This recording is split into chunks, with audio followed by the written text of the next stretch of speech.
La crisis nacional ha estado en los titulares y en todas nuestras mentes durante este año.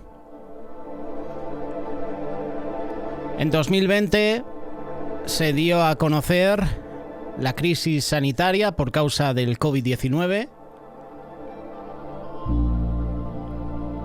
En muchos países del mundo hay otro tipo de crisis que están afectando a las familias, a los gobiernos, a la población, a las iglesias, a nuestros hermanos cristianos que son perseguidos.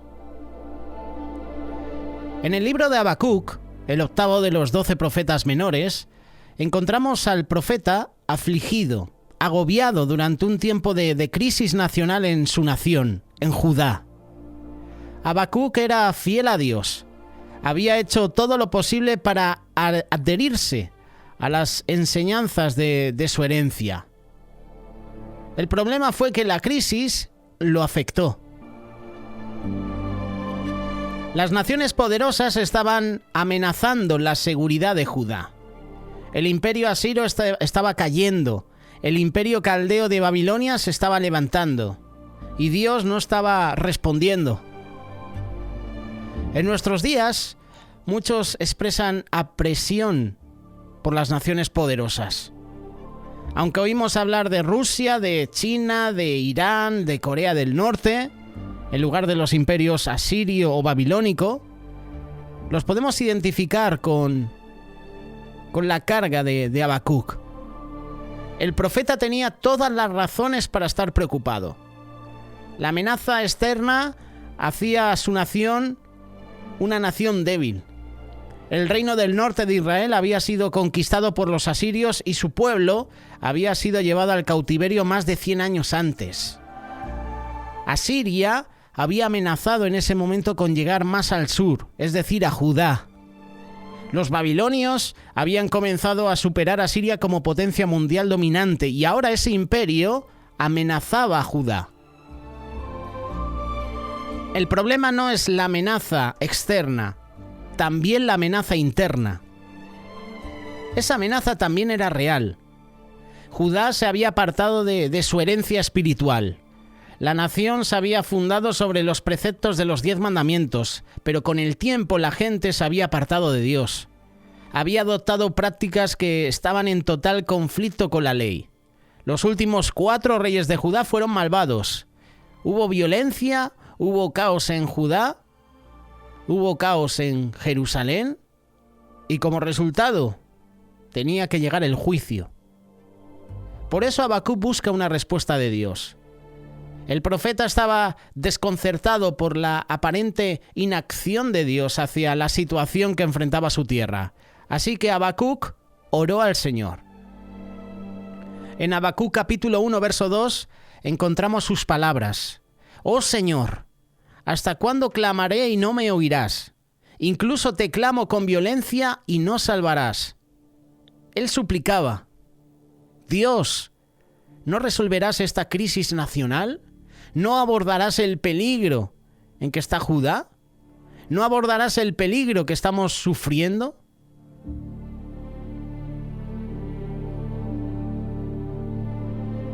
Habacuc sabía que Dios podía intervenir. Habacuc sabía que Dios podía resolver la situación en un momento. Simplemente podría pronunciar la palabra como lo hizo en la creación y se haría. Sin embargo, Dios eligió lo contrario. Dios respondió a la queja de Habacuc diciendo: «Haré una obra en vuestros días, una obra que no creeréis.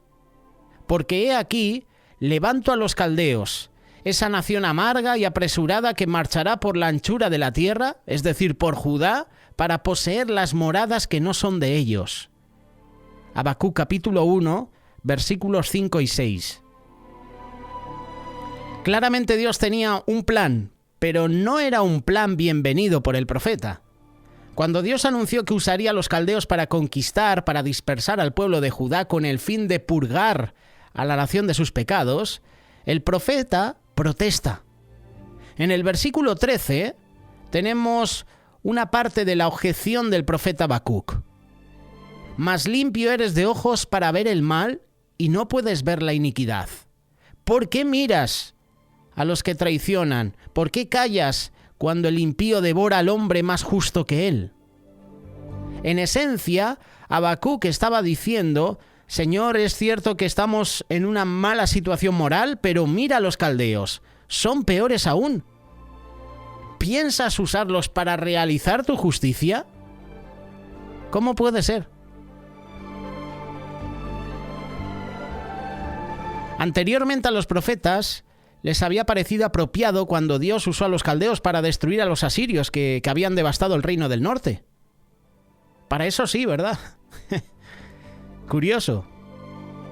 Dios usa a los caldeos para derribar a uno de los enemigos del pueblo de Israel. Pero ahora que Dios tiene el plan de usar a los caldeos para purgar, para atacar Judá, la cosa no se ve bien. En ese momento los ejércitos caldeos eran considerados instrumentos de Dios. Pero cuando esas mismas fuerzas amenazaron a Judá, Habacuc se opuso. Quería respuestas de Dios. ¿Qué hizo Habacuc?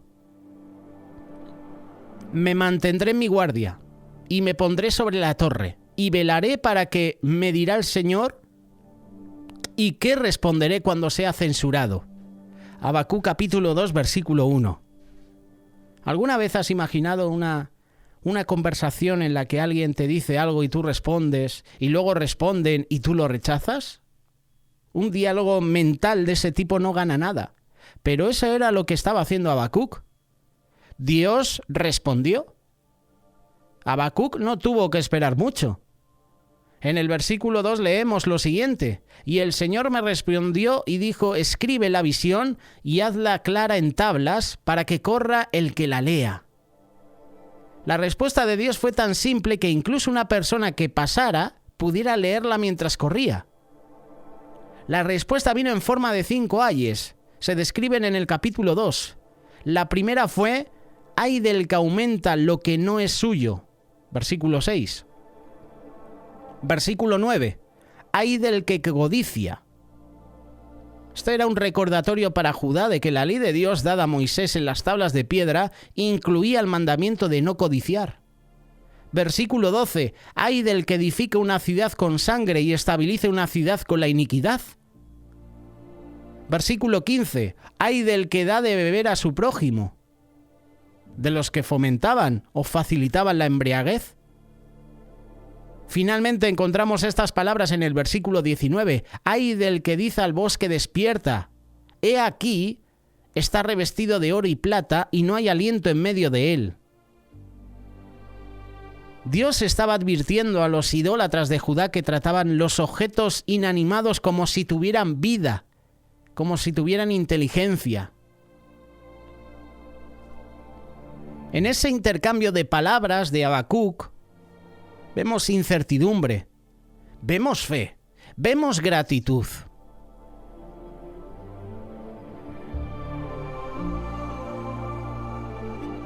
Incertidumbre porque a Habacuc le preocupaba la incertidumbre que existía durante una época de crisis nacional, pero la preocupación de Dios era el comportamiento de las personas corruptas que necesitaban corrección. Habacuc buscó una respuesta de Dios contra los enemigos de Judá, pero la atención de Dios se centró en lo que estaba sucediendo en Judá. La respuesta de Dios no abordó el asunto que el profeta sintió que era urgente. En cambio, pronunció las 5 ayes. En esencia, esos ayes, mejor dicho, decían: ay de ustedes que viven como si nunca le dieran cuentas a su hacedor. La incertidumbre siempre existe. En cualquier domingo es probable que haya personas en nuestra congregación, en nuestra iglesia, en todo el mundo. Es posible que haya personas que están enfrentando incertidumbre. Pueden venir a la iglesia, pero luego cuando llegan a casa están con esa incertidumbre. ¿Qué será de mí? ¿Qué será de mi familia mañana? Todos experimentamos incertidumbre al mismo tiempo debido a la pandemia que afecta cada día a vidas en todo el mundo. Esa incertidumbre se produjo en niveles elevados, porque algunos ya estaban atravesando desafíos que ahora en medio de esta pandemia pues se ven más agravados. A otros a lo mejor no les afectó tanto. La vida misma es incierta para todas, para todos, para ti, para mí. La Biblia enseña que no tenemos garantía del mañana. El apóstol Santiago dijo, ¿qué es tu vida? Es incluso un vapor que aparece por poco tiempo y luego se desvanece. En otras versiones dice es como neblina, como niebla. Estamos aquí hoy y a lo mejor mañana no estamos. No tenemos garantía de otro momento en esta tierra. A nosotros nos corresponde vivir para Dios para que podamos pasar la eternidad con Dios. Si bien no siempre podemos ver o comprender lo que Dios está haciendo, podemos estar seguros de que Dios no está ausente. Él todavía está en su trono.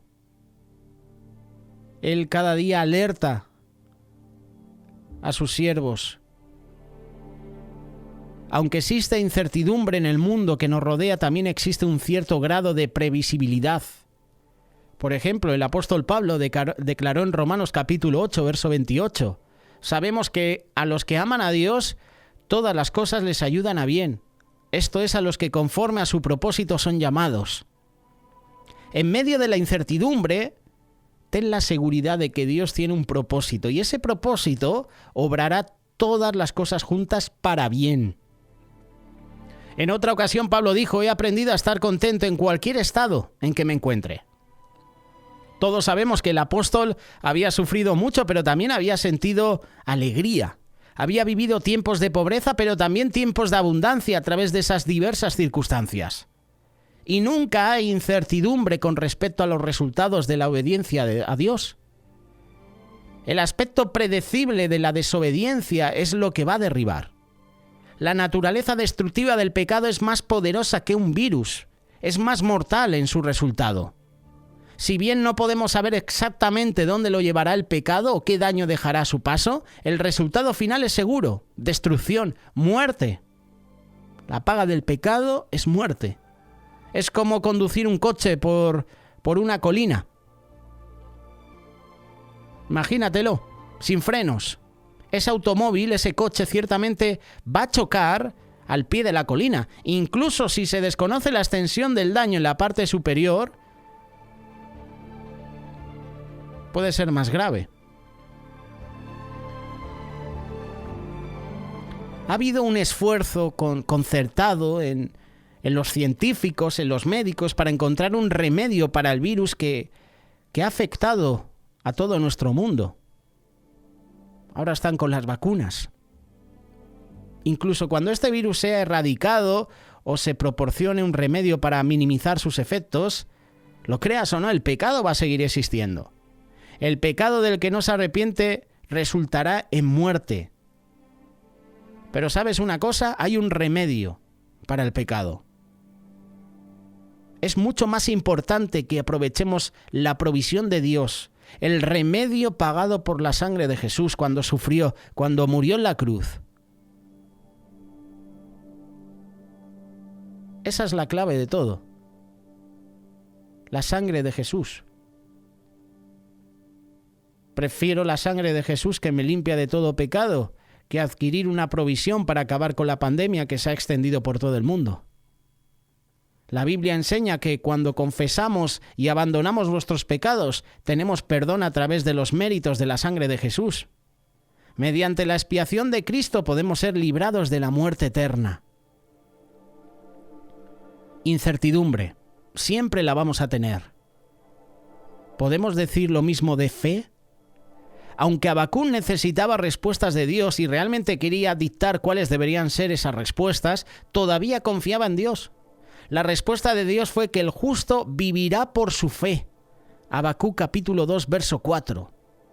Si bien el Señor tomó sobre sí mismo el castigo por nuestros pecados, compró el remedio a través de su propia sangre, nosotros debemos actuar. Debemos aprovechar el remedio pidiendo que se aplique a nuestro corazón por la gracia de Dios. Abrázalo. A partir de ese momento debemos aprender, como hizo el profeta, que el justo vivirá por su fe. La fe es lo que nos asegura que se puede confiar en Dios, incluso cuando no lo vemos, incluso cuando no lo vemos responder o no lo sentimos cerca. Eso es fe, y así debemos vivir. Si confiáramos en los sentimientos en lugar de la fe, la incertidumbre, la adversidad nos superarían a todos. Sin embargo, esa no es la actitud de alguien cuya fe está anclada en Dios. El justo vivirá por su fe.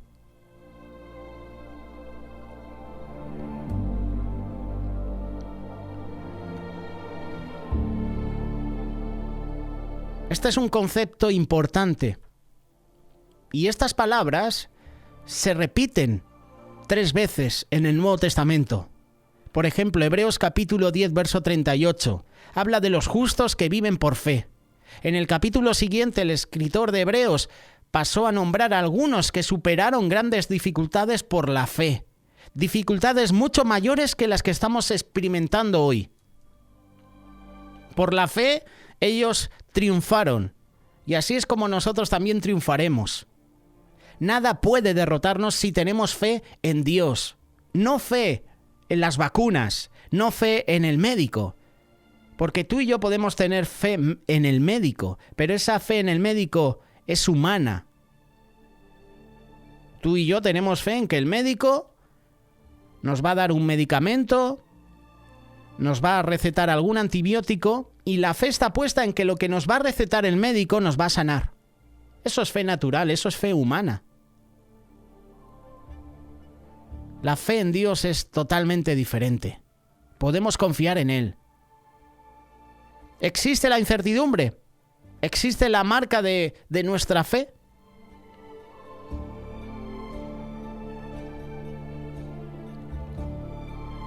Te hablo de la marca de nuestra fe porque no es cómo respondemos cuando las condiciones son favorables, sino cómo respondemos cuando las condiciones son desfavorables.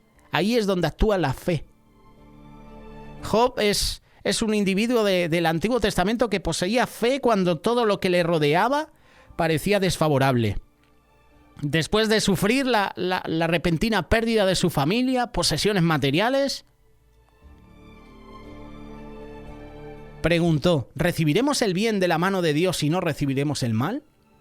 Esto se lo decía a su esposa, que para mí también la había perdido.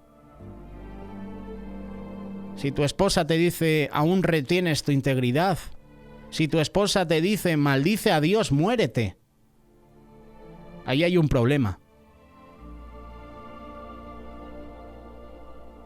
Esposa, porque lo menciona el libro de Job. Pero si tu esposo te dice también eso, ¿aún retienes tu fe, tu confianza, tu integridad en Dios? Después de lo que te está haciendo, después de que te ha quitado a tus hijos, después que te ha quitado tus posesiones, tu ganado, tus cosas materiales, después de todo eso, ¿vas a seguir siendo fiel? Eso es lo que le estaba diciendo la esposa de Job. Maldice a Dios y muérete. Por eso Job le responde así a su mujer, ¿recibiremos el bien de la mano de Dios si no recibiremos el mal? Desnudo salí del vientre de mi madre y desnudo volveré allá. El Señor dio y el Señor quitó. Job continuó con esas palabras, bendito sea el nombre del Señor. Y es probable que no nos encontremos con lo que Job encontró, de ninguna manera. Sin embargo, en toda la adversidad que se le presentó, mantuvo su confianza en Dios. Dice la palabra, en todo esto Job no pecó ni acusó a Dios neciamente. ¿Nosotros podemos hacer lo mismo? ¿Podemos actuar como Job?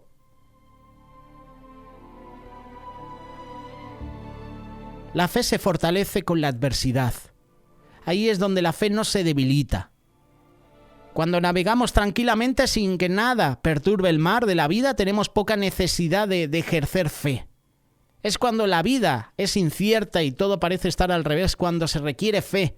Y nuestra fe crece, nuestra fe se fortalece en tiempos de adversidad. incertidumbre, fe, gratitud. Tú lees el libro de Habacuc y tú puedes encontrar gratitud. Los versículos 17 y 18 del capítulo 3 dan la conclusión del profeta después de haber derramado su corazón a Dios. Aunque la higuera no florezca, aunque en la higuera no salga la flor, aunque la higuera no florecerá, ni en las vides habrá fruto, haya un resultado positivo, se acabará el trabajo de la aceituna, los campos no darán carne, el rebaño será cortado del redil, no habrá rebaño en los establos. Sin embargo, aunque suceda todo eso, me regocijaré en el Señor, me gozaré en el Dios de mi salvación. Tenía su salvación. Cuando nuestros dones desaparecen, todavía tenemos al dador de nuestro lado. Si no tenemos nada más que tener a Dios, poseemos lo más importante. El secreto para mantener un espíritu de gratitud es concentrarse en Dios en lugar de las circunstancias o los sentimientos. Nuestros sentimientos no son confiables. Eso es verdad. Ayer me levanto muy bien, alegre, contento. Hoy me levanto triste, apagado. No hay estabilidad. No puedo confiar en mis sentimientos. No puedo confiar en mi yo porque sé que hoy estaré bien, mañana no. Por X causa. En este momento, muchos en nuestro mundo están en peligro y es comprensible si su fe no está anclada en Dios. Están preocupados, están asombrados, están ansiosos. Si nos enfocamos en nuestras preocupaciones y dejamos que nos dominen, nos encontraremos en un estado peor todavía. Si nos enfocamos en Dios, tendremos una base segura, y eso con toda certeza es un motivo de gratitud. ¿Cuántas canciones nos han presentado grandes artistas sobre la gratitud? Ese clásico de Marcos Witt, Gracias. Tantos temas musicales que hablan de la gratitud, tantos mensajes que nos han compartido sobre la gratitud y nosotros hemos dicho amén, aleluya, gloria a Dios. ¿Vivimos agradecidos? Porque es fácil vivir agradecido a Dios cuando las cosas van bien, cuando el mar está en calma. Pero cuando hay tormenta, cuando hay silencio de parte de Dios, ¿podemos vivir agradecidos? ¿Tenemos esa fe que tuvo Job? ¿Vivimos enfocados en Dios? Habacuc lo sabía. Concluyó su oración con una afirmación: el Señor Dios es mi fuerza. Hará mis pies como pies de cierva. Me hará caminar sobre mis lugares altos. Y como tú sabes, a lo mejor no lo has visto, pero en documentales los ciervos corren por terrenos accidentados, terrenos peligrosos, ciervos y cabras. Eso es verdad, entre los peñascos, entre las piedras. Un humano lo tiene muy difícil, a menos que tengas astucia, habilidad, agilidad, a menos que seas un montañero, que te guste el senderismo. Ahí sí. Pero los ciervos corren por terrenos muy peligrosos. Suben lugares empinados con pies seguros. Y eso es lo que Dios promete. Promete ayudarnos a hacer en tiempos de incertidumbre cosas increíbles. Promete ayudarnos en todo momento. Pero si anclamos nuestra fe en Él. Si nos aferramos a nuestra fe y usamos esa fe para mirar a Dios con un corazón agradecido, venceremos incluso en tiempos difíciles. Dios puede ayudarnos a alcanzar un terreno más alto en nuestra vida espiritual de lo que teníamos cuando comenzó el problema.